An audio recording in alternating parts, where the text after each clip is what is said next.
Сәлеметсіздер ме, бірінші сынып оқушылары? Математика сабағына қош келдіңіздер. Бүгінгі сабағымыздың тақырыбы шаршының қабырғаларын өлшеу. Бүгінгі сабақта сіздер геометриялық фигуралар, тіктөртбұрыш және шаршының қабырғаларын өлшеуді, салыстыруды үйренесіздер. Шамаларды өлшем бірліктермен өлшеуді үйренесіздер. Балалар, сабағымызды жұмбақ шешуден бастаймыз. Төрт бұрышпын, төрт қабырғасы бар бұрышпын. Қай жағынан қарасаң да, төрт қабырғам тең бұрышпын.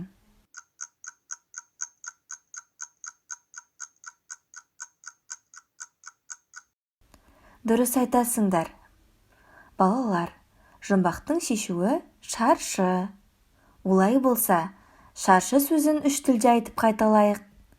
Шаршы, квадрат, скуа. Шаршы деп сыбайлас қабырғалары өзара теңдік төртбұрышты атайды. Балалар, айналамызға бір сәт назар аударайық. Қандай нәрселер шаршыға ұқсайды екен? Дұрыс айтасыздар. Айналамызда шаршы пішінді заттар толы екен. Мысалы, шахмат тақтасы, терезелер, суретке арналған жиектемелер, біздің күнделікті қолданатын жастығымыз да шаршы тәрізді екен.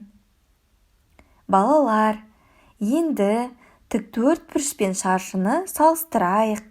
Қандай қорытынды шығарамыз?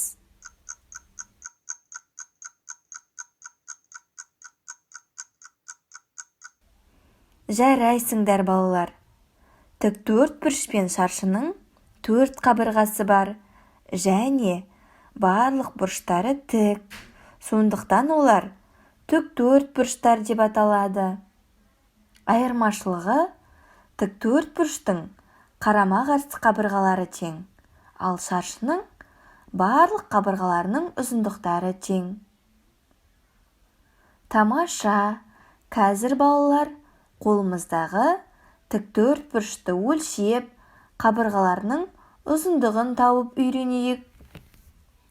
Тіктөртбұрыштың ұзындығын А деп белгілейміз. А 20 сантиметр немесе 2 дециметр.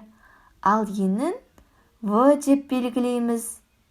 В 10 сантиметр немесе 1 дециметр. Тіктөртбұрыштың барлық қабырғаларының ұзындығын табу үшін 20 сантиметр қосылған 20 сантиметр қосылған 10 сантиметр қосылған 10 сантиметр тең 60 сантиметр немесе 6 дециметр. Балалар, сендерде ұзындығы 20 сантиметр, ені 10 сантиметр тіктөртбұрыш бар. Оны дәл ортасынан екіге бүктейміз. Бүктеу сызығы арқылы қиямыз.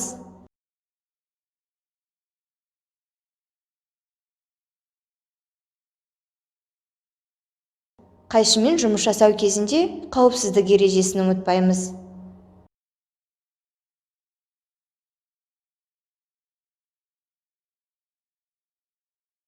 Ал енді, қандай геометриялық фигура шықты? Дұрыс айтасыңдар балалар. Бұл шаршы. Оның шаршы екендігін дәлелдеу үшін, оның қабырғасының ұзындығын өлшеп көреміз. А 10 сантиметр немесе 1 дециметр. Шаршы да тіктөртбұрыш. Шаршының барлық қабырғаларының ұзындықтары тең болғандықтан, тек бір қабырғасын өлшеп алсақ жеткілікті. Сол арқылы барлық қабырғаларының ұзындығын білеміз. Көзімізді жеткізу үшін оқулықтағы «Сен не байқадың» тапсырмасын орындайық. Қане балалар, өздерің өлшеп қараңдар. Тамаша! Қызыл шаршымыз 5 сантиметр. Қалайша тез жауап бердік? Себебі бір қабырғасын ғана өлшедік. Дұрыс айтасыздар. Жасыл шаршы 4 сантиметр. Көк шаршы 2 сантиметр. Балалар, оқулығымыздағы орындап көр тапсырмасына назар аударайық. Заңдылықтарды сақтай отырып, таяқшадан шаршылар құрастыр. Үшінші шаршының қабырғасына қанша таяқша қажет? Бірінші шаршы неше таяқшадан құрастырылған екен? Дұрыс айтасыздар, 4 таяқша. Ал екінші шаршының бір қабырғасы неше таяқшадан құрастырылғанын санап көрейік. Дұрыс айтасыңдар, балалар, бір қабырғасы 2 таяқшадан құрастырылған болса, барлық қабырғасы 8 таяқшадан құрастырылған екен. Олай болса, үшінші шаршымызға неше таяқ керек?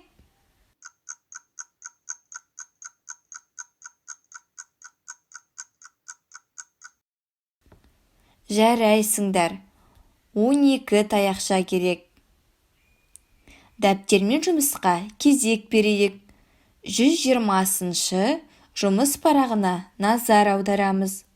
Шаршыдан жасалған құлтемір берілген.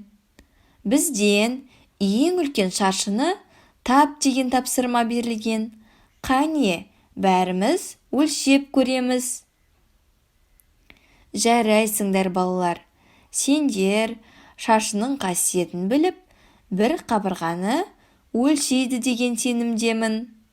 Бүгінгі сабақта меңгерген білімдеріңізді тексеру үшін өзіңді тексер кестесіне кезек берейік. Барлық қабырғалары тең 4 бұрыш. Әрине, шаршы. Қарама-қарсы қабырғалары тең 4 бұрыш. Дұрыс, тік 4 бұрыш. Ұзындығы 5 сантиметр, ені 3 сантиметр. Бұл өлшем бірліктер әрине тік 4 бұрышқа тән. 1 дециметр қосылған 1 дециметр, қосылған 1 дециметр, қосылған 1 дециметр тең 4 дециметр. Дұрыс таптыңыздар, бұл шаршы. Балалар, сендер бүгінгі сабақты жақсы меңгергендеріңе сенімдімін. Үйге тапсырма, заңдылықтарды қолданып келесі шаршыны сызу, шығарып көр тапсырмасын орындау.